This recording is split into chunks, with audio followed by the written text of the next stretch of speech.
In this brief movie, you'll see students from the Discovery Practicum class conducting a deposition.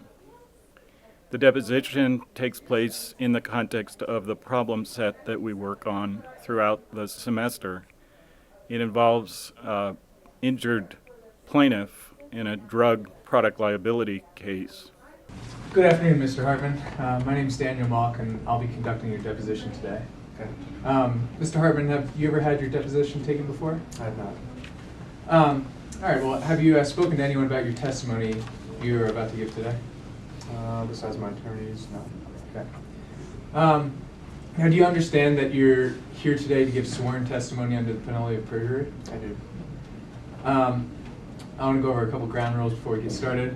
On the left-hand side, you'll see the student attorney taking the deposition.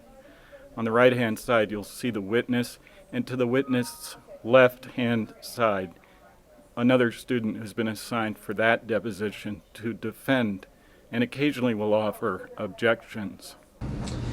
Okay, let's talk about when you started taking MaxiLife. You started in February of '08, is that correct?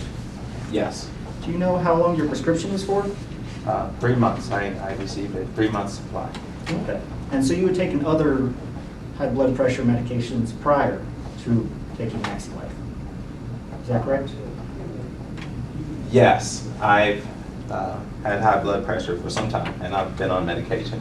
How long have you had high blood pressure for? I've had high blood pressure for a few years,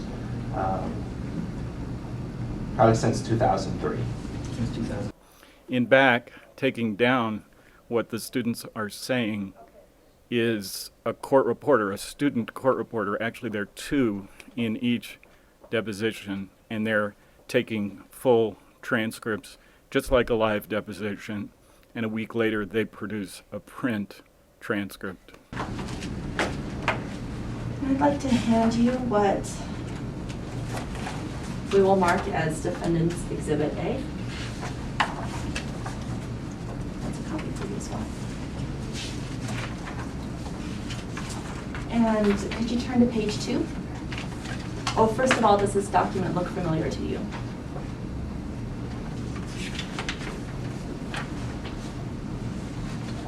Actually, no. Was that a yes? You do recognize the document? Yes.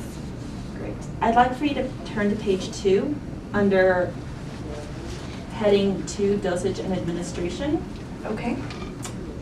It states that MaxiLife may be administered either at a starting dose of 100 milligrams Yes. as a single daily dose or divided into 2 doses of 50 milligrams, Yes. administered several hours apart.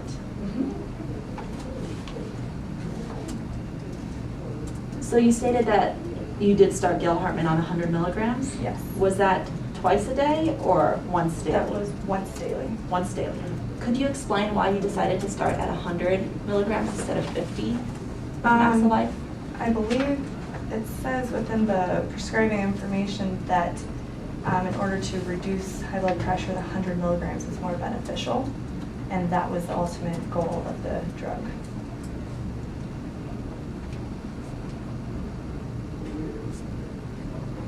Are you aware that MaxiLife is, its sole intended use is for those with type 2 diabetes?